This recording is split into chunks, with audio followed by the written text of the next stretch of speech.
Dee Clifford. She's a housing director at the Legal Aid Society. Thank you so much for joining us and welcome to BNC Live. Thank you for having me. It's a pleasure. Now, with that being said, the year-old eviction moratorium that was enacted due to the COVID-19 crisis was extended till June 30th.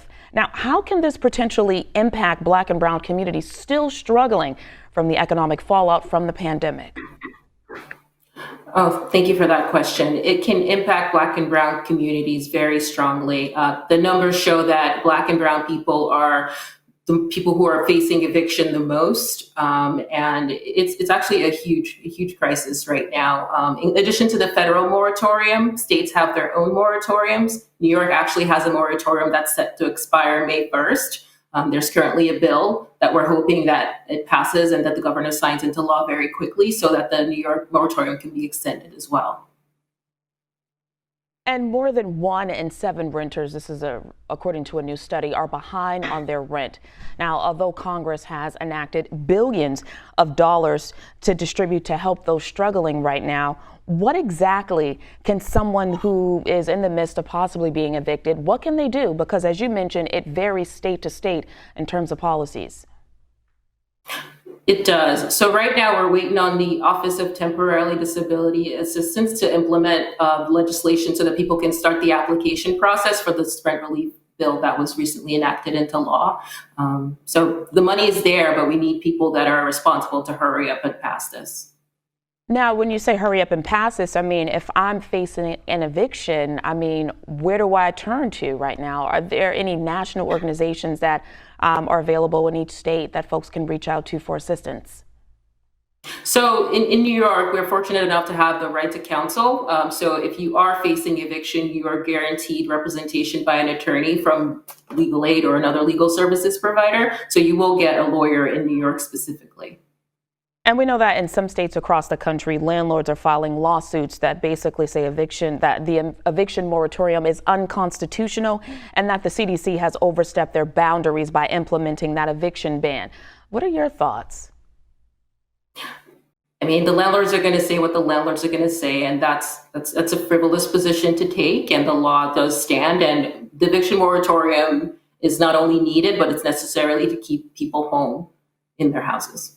And I know from personally being a landlord, in Massachusetts, the state leans more towards tenants versus landlords. But in a state like Tennessee, it's the complete opposite, where they tend to side with the landlords.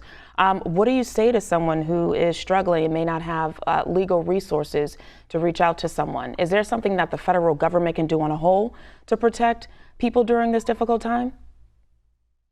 So what the federal government can do is give states more money to implement and build more affordable housing for folks. So you can give people rental assistance, but ultimately if the apartments aren't affordable, it's only going to go so far. So I think strengthening affordable housing protections for people is really important. And we know building equitable housing, that's going to take some time. That's not an easy fix that folks can rely on right now. With that being said, we're more than a year into this pandemic. How can this moratorium continue to impact landlords who are facing increasing debts that they also too have to pay? But as you know, renters are also struggling, especially those who were on the front lines. So there's been relief for both landlords in terms of them having some money to prevent them from getting their properties foreclosed on. So it's not that only tenants are getting relief and subsidies. The landlords have also been getting relief and subsidies throughout this pandemic. So there's that. All right. And can you just kind of paint a picture for us? How are folks in New York doing? It is definitely a crisis moment for folks in New York and for folks across the nation. The pandemic has really just exacerbated the problems that communities of color have been facing for a very long time. The pandemic is not only a public health crisis, but it's also a racial justice crisis and economic crisis. So New York is strong, but people are definitely struggling, and we see that every day. And what are you hearing? When folks call your office, what are they telling you? Yeah, it's It's really bad. We're on the brink, and there's a looming eviction crisis, which is why we need things like the moratorium. We need the federal subsidies and the rent relief to start happening, and we need to shore up the right to counsel that people have, because people are really struggling out there. Well, I definitely want to pick up where you left off because, as you mentioned, and as we all know, folks are struggling out there. We're going to have to take a short break, but I'd love, again, to finish this conversation when we return. BNC will be right back with more news. All right, welcome back to BNC Live. If you're just joining us, we are talking about the country's looming eviction crisis that's taking place right now as we speak. Joining us from New York, we have Clifford, she's a director at the Legal Aid Society. And we also, just joining us, is Jason Wu. He's the staff attorney at Legal Aid Society's Housing Justice Unit Group Advocacy Project. Thank you. That was a mouthful. Now, Jason, do you think that this country is on the verge of a homelessness crisis? Absolutely. We know that this pandemic is affecting millions of people, including in New York State alone. And we need to make sure we're not putting people out on the street. This is a public health crisis. It's an economic crisis. And there was a homelessness crisis even before the pandemic, right? And so with the looming eviction crisis, we know that if we don't get relief, if we don't stop evictions, if we don't provide rental assistance to deal with this looming debt that has been accruing, people will be evicted and people will be homeless. And so we need to make sure that doesn't happen. And when you say putting people out on the street, we know the majority of those folks that will be impacted are Black and brown, because those are the folks that were in the restaurant gigs. Those were the folks that were working in the hotel industries that basically had to take a step back and shut down, and they're still recovering. So what rights do these folks have in protecting themselves and staying in their home? Right. So there's both the federal protections to stop eviction. So that was issued by the Center for Disease and Control. So they were acknowledging that the housing crisis is a public health crisis, and that would stop evictions at a federal level. But there's also restrictions on who would qualify and how to assert those rights. And then also on the state level, there's protections in some states and cities to provide additional protections, broader protections to pause evictions. And so we call that eviction moratorium. And as noted earlier, there is a pending bill in New York State to extend the current New York State moratorium. And we support that bill. We think the crisis is clearly not over. And so we still need to ensure that those protections continue even after the pandemic. Yeah, and as you mentioned, throughout the pandemic. No worries, Jason. And as you mentioned, prior to the pandemic, folks were already living check to check. And so when you cut off that little bit of lifeline, and then you're waiting on some type of stimulus payment to come, and to the best of my knowledge, we only received 3. And again, here we are a year later. So you mentioned that moratorium, but can you also talk about some of the protections for folks with kids? We're talking about putting families on the street. Is there any additional protection for people with children?